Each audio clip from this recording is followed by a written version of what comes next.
Hello বন্ধুরা, আমি Sudip and welcome to ফিল্মিডিটেক। এখন আমরা কথা বলবো বুমেরাংয়ের আরেকটা পোস্টার নিয়ে, যেটা তারা অফিসিয়ালি ড্রপ করেছে।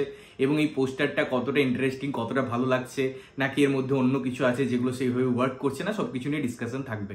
তো দেখুন, বুমেরাং সিনেমাটা ইটসেলফ যখন সাইফাই জনারের কথা বলবে, যখন একটা ফিউচারিস্টিক অ্যাপ্রোচ আছে, যেটা নিয়ে আমরা বারবার বলছিলাম, এবং অবশ্যই বুমেরাং নামটা নিয়ে বোঝা যাচ্ছিল যে এর মধ্যে অনেক ফান এলিমেন্ট থাকবে, অনেক কিছু এমন জিনিস থাকবে যেটা সচরাচর জিদ্দা ট্রাই করেছেন এবং করেননি, বা কখনো এরকম কাজ নিয়ে বাংলায় কাজ হয়নি। এই সমস্ত অনেক কিছু কথা ছিল, সুপার বাইকের কথা ছিল। তো এই পার্টিকুলার পোস্টে এই যে রুক্মিণী মৈত্র, যা ডুয়েল ক্যারেক্টার আমরা দেখতে পারবো, একটা অবশ্যই হিউম্যান হিসেবে এবং অবশ্যই একটা রোবট হিসেবে, যেটা আমরা টিজারেও আভাস পেয়েছিলাম। তো এই দুটো জিনিসকে একসাথে নিয়ে আসা হয়েছে, কারণ আগে এরকম হিন্ট কিন্তু দেওয়া হয়নি অফিসিয়ালি যে এটা ডুয়েল ক্যারেক্টার হতে পারে, আপনাকে বুঝে নিতে হয়েছিল। এবারে দুটো ক্যারেক্টারের মধ্যে একটাই রুক্মিণীকে রোবোটিক আকার দেওয়া হয়েছে, তার চোখের মধ্যে ব্লুইজ মনি আছে, একটা নর্মাল মানুষ হিসেবেও তাকে প্রেজেন্ট করা হয়েছে, এবং জিৎ দুজনকে নিয়ে পরিসান, যেটা তাদের ডাবল ট্রাবল লেখাই হয়েছে, এবং মাথায় যে সাইনটা দেওয়া হচ্ছে কনফিউজড, বা এদের মধ্যে কি হবে সেই ব্যাপারটা নিয়ে সিনেমায় থাকবে। এবারে এখানে কিন্তু আরেকটা জিনিসও ক্লিয়ার হয়ে যায় যে বারবার যে কথাটা হচ্ছিল শাহিদ কাপুরের সিনেমা থেকে কপি বা ওই সিনেমাটার মতো হবে, এখানে পুরো জিনিসটা কিন্তু ধুলিস্যাৎ হয়ে যায়। বিকজ ওখানে সিম্পল একটা ক্যারেক্টার ছিল, এখানে ডবল ক্যারেক্টার, তাদের মধ্যে ইমোশনাল বন্ডিং এবং এই জিনিসগুলো কিন্তু দেখানো হবে, সেটা স্পষ্ট। এবারে আমি যদি পোস্টারটার কালার টোন নিয়ে কথা বলি, সেখানে আবারও এই যে ফিউচারিস্টিক অ্যাপ্রোচটা আছে, তার মধ্যে ব্লুই স্টোন দিয়ে সেই জিনিসটাকে ইনকর্পোরেট করা হয়েছে, এবং তিনজনকে স্ক্রিনে একসাথে দারুণ লাগছে দেখতে। জিদ্দার যে অ্যাপ্রোচ, তার ফেসিয়াল এক্সপ্রেশন সবসময় ভালো হয়। আমরা গান বা যখন অডিও ভিজুয়াল মাধ্যমে সেই জিনিসটাকে কনজিউম করি, সেটাটাও মানে দেখাই যায়, বাট একটা পোস্টারেও তার ডেডিকেশন, তার ক্রাফট,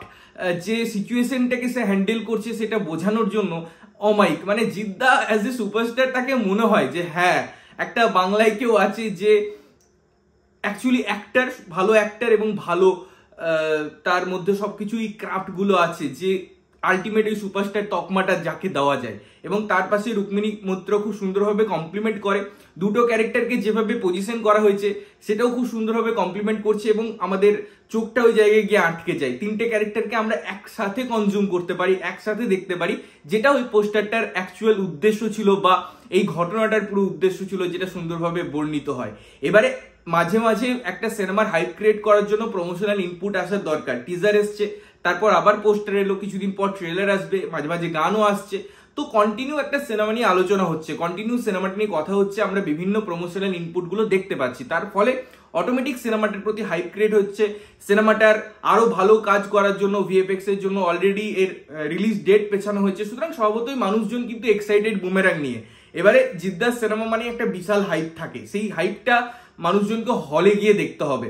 মানুষজন যদি সেটা করতে পারে, যদি ওয়ার্ড অফ মাউথ ভালো থাকে এবং ট্রেলারটা যদি দারুণভাবে ওয়ার্ক করে যায়, তাহলে পরে কিন্তু সিনেমাটা একটা দারুণ সাকসেস দেওয়ার চান্স দেখাচ্ছে। এবং আমি যেমন বললাম যে এই একটা জুরি ক্রিয়েট করা, তাদের সাথে আসা এবং তাদেরকে একে অপরকে কমপ্লিমেন্ট করা, এই জিনিসটা খুব দরকার, যেটা কিন্তু করছে অনেকদিন পর। তো দেখা যাক এই সিনেমাটা কেমন হয়, ট্রেলারটা কেমন হয়, এসব বিষয়ে তো পরে আলোচনা থাকবেই। বাট এই পোস্টারটা কিন্তু আমার খুব ভালো লেগেছে। তোমাদের কেমন লাগলো অবশ্যই কমেন্ট করে জানিও। ততক্ষণের জন্য ভালো থাকবে, সুস্থ থাকবে এবং সবসময় ভালো জিনিস দেখবে। চ্যানেল যদি প্রথমবার দেখছো, লাইক কমেন্ট শেয়ার করতে হবে, সাবস্ক্রাইব করতে হবে, যাতে প্রত্যেকটা নোটিফিকেশন তোমাদের কাছে পৌঁছায়। ততক্ষণের জন্য টাটা।